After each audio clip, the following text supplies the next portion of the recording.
महाराष्ट्राच्या राजकारणात पुन्हा एकदा मोठी कळबळ उडाली आहे. उद्धव ठाकरेंनी मातोश्रीवर खासदारांची बैठक घेत पक्ष एकसंघ ठेवण्याचा प्रयत्न केला. पण या बैठकीनंतर अवघ्या काही तासातच ठाकरे गटातील 5 खासदार वेगळा गट स्थापन करण्याच्या तयारीत असल्याची चर्चा सुरू झाली. पण इथे खरा प्रश्न राजकारणाचा नाही तर कायद्याचा आहे. जर हे खासदार खरोखरच वेगळा गट स्थापन करणार असतील तर त्यांची खासदारकी धोक्यात येऊ शकते का? पक्षांतर बंदी कायदा यावर नेमकं काय सांगतो? चला याबद्दल समजून घेऊया. नमस्कार, मी सारिका आणि तुम्ही पाहताय पॉलिटिकल महाराष्ट्र. रविवारी मातोश्रीवर उद्धव ठाकरेंनी खासदारांची बैठक घेतली. या बैठकीला काही खासदार प्रत्यक्ष उपस्थित होते तर काही ऑनलाईन सहभागी झाले. मात्र बैठकीनंतरच ठाकरे गटातील काही खासदार नाराज असल्याचा आणि वेगळा गट स्थापन करण्याच्या चर्चा सुरू झाल्या. या चर्चांना आणखीन बळ मिळालं ते खासदार संजय जाधव यांनी शिंदे गटाचे नेते आणि केंद्रीय मंत्री प्रतापराव जाधव यांची भेट घेतल्यानंतर. त्यामुळे पुन्हा एकदा ऑपरेशन टायगरच्या चर्चांना उधाण आले.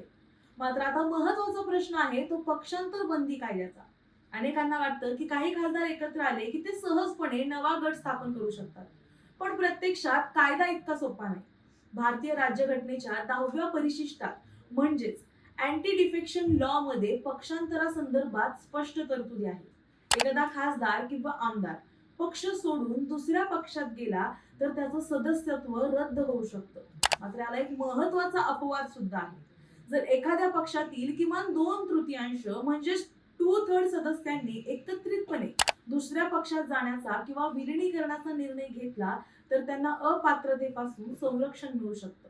उदाहरणच घ्यायचं झालं तर जर एखाद्या पक्षाचे 9 खासदार असतील तर त्यापैकी किमान 6 खासदार एकत्र आले तरच 2/3चा आकडा पूर्ण होऊ शकतो. त्यापेक्षा कमी सदस्य वेगळे झाले तर त्यांच्यावर अपात्रतेची कारवाई होण्याची शक्यता असते. तसंच सध्या ठाकरे गटाचे 5 खासदार फुटण्याची चिन्ह आहे आणि अजूनही असं काही होणार नसल्याचं म्हटलं जातंय. कारण सध्या फुटीर गटाला आणखी एक खासदार कमी पडत असल्याचं बोललं जातंय. कारण 6 खासदार असणं गरजेचं आहे आणि असं न झाल्यास उरलेले 5 खासदार अपात्र ठरू शकतात.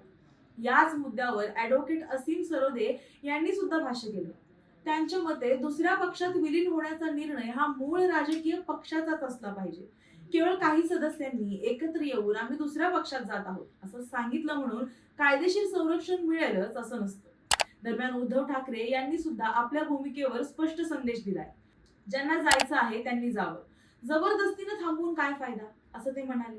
आता या सगळ्या घडामोडींमध्ये खरा प्रश्न एकच आहे. ठाकरे गटातील कथित नाराज खासदार खरंच वेगळा मार्ग स्वीकारणार का? आणि जर तसं झालं तर पक्षांतर बंदी कायद्याच्या कसोटीवर ते टिकणार का? याचं उत्तर हे काही दिवसातच मिळेल. पण एक गोष्ट मात्र नक्की, महाराष्ट्राच्या राजकारणात पुढचे काही दिवस अत्यंत महत्वाचे ठरणार आहेत. तुम्हाला याबद्दल काय वाटतं हे आम्हाला कमेंटमध्ये नक्की सांगा. व्हिडिओ आवडला असेल तर लाईक करा, शेअर करा आणि पाहायला विसरू नका पॉलिटिकल महाराष्ट्र.